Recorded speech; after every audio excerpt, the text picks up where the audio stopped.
ಒಬ್ಬ ಶ್ರದ್ಧಾವಂತ ಕೃಷಿ ವಿಜ್ಞಾನಿ ಡಾಕ್ಟರ್ ಗೋಪಾಲ್ ತ್ರಿವೇದಿ, ಪದ್ಮಶ್ರೀ 2026. ಜ್ಞಾನದಿಂದ ವಿಜ್ಞಾನದತ್ತ ಈ ಪ್ರಯಾಣವು ಬಿಹಾರದ ಮಟ್ಲುಪುರ ಗ್ರಾಮದಲ್ಲಿ ಆರಂಭವಾಯಿತು. ಅಲ್ಲಿ ಅವರು 1930ರಲ್ಲಿ ಕೃಷಿ ಕುಟುಂಬದಲ್ಲಿ ಜನಿಸಿದರು. ಅವರು ಚಿಕ್ಕ ವಯಸ್ಸಿನಿಂದಲೂ ಪ್ರತಿಭಾವಂತ ವಿದ್ಯಾರ್ಥಿಯಾಗಿದ್ದರು.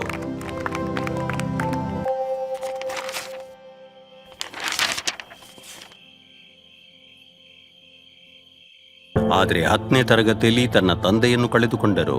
ಆವಾಗ ಆರ್ಥಿಕ ಒತ್ತಡಗಳು ಪುಸ್ತಕಗಳನ್ನು ಬದಿಗಿಟ್ಟು ನೇಗಿಲನ್ನು ಕೈಗೆತ್ತಿಕೊಳ್ಳುವಂತೆ ಒತ್ತಾಯಿಸಿದವು.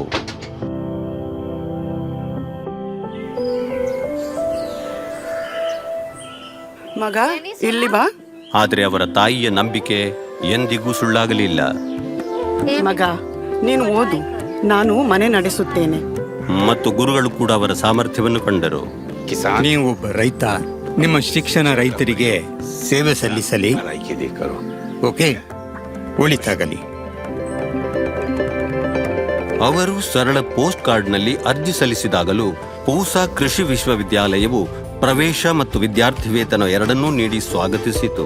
ಅಲ್ಲಿ ಅವರು ಕೃಷಿ ವಿಸ್ತರಣೆಯ ಧ್ಯೇಯವನ್ನು PhD ವಿಷಯವನ್ನಾಗಿ ಆರಿಸಿ ಮುನ್ನಡೆದರು. ನಂತರದ ವರ್ಷಗಳಲ್ಲಿ ಪ್ರಾಧ್ಯಾಪಕರಾಗಿ, ವಿಶ್ವವಿದ್ಯಾಲಯ ನಿರ್ದೇಶಕರಾಗಿ, ನಂತರ ಕುಲಪತಿಯಾಗಿ ಸೇವೆ ಸಲ್ಲಿಸಿದರು. ವಿಜ್ಞಾನಿಯಾಗಿ ಕೃಷಿಯನ್ನು ಸರಳೀಕರಿಸಲು ಮತ್ತು ರೈತರ ಕೈಗಳನ್ನು ಬಲಪಡಿಸಲು ತಮ್ಮನ್ನು ತಾವು ತೊಡಗಿಸಿಕೊಂಡರು. ಅದೊಂದು ದಿನ ಅವರೊಳಗೆ ಒಂದು ಶಾಂತವಾದ ಅರಿವು ಮೂಡುವವರೆಗೆ, ನಗರದಲ್ಲಿದ್ದು ಹಳ್ಳಿಯನ್ನು ಪೋಷಿಸಲು ಸಾಧ್ಯವಿಲ್ಲ.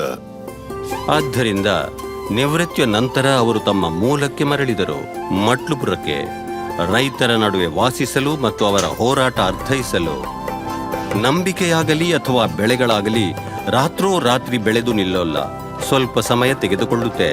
ಅದಕ್ಕೆ ಅವರು ಒಬ್ಬ ರೈತರಾಗಿ ರೈತರ ವಿಶ್ವಾಸವನ್ನು ಗಳಿಸಿದರು. ಅವರು ಕಿಸಾನ್ ಮಿತ್ರ, ಗಾಂವ್ ಪುರುಷ, ಕರ್ಮಯೋಗಿಯಾಗಿ ಪ್ರಸಿದ್ಧರಾದರು. ಮೇಲಾವರಣ ನಿರ್ವಹಣೆಯ ಮೂಲಕ ಮುಜಫರ್ಪುರ್ನಲ್ಲಿ ಲೀಚಿ ಕೃಷಿಯನ್ನು ಪರಿವರ್ತಿಸಿದರು. ನೀರು ನಿಲ್ಲುವ ಭೂಮಿಯಲ್ಲಿ ಅವರು ಮೇನು ಸಾಕಣೆ ಮತ್ತು ಮಖಾನ, ವಾಟರ್ ಚೆಸ್ಟ್ನಟ್ ಆಧಾರಿತ ಕೃಷಿ ಆರಂಭಿಸಿದರು. ಜೀವನೋಪಾಯವನ್ನು ಹೆಚ್ಚಿಸಿದರು.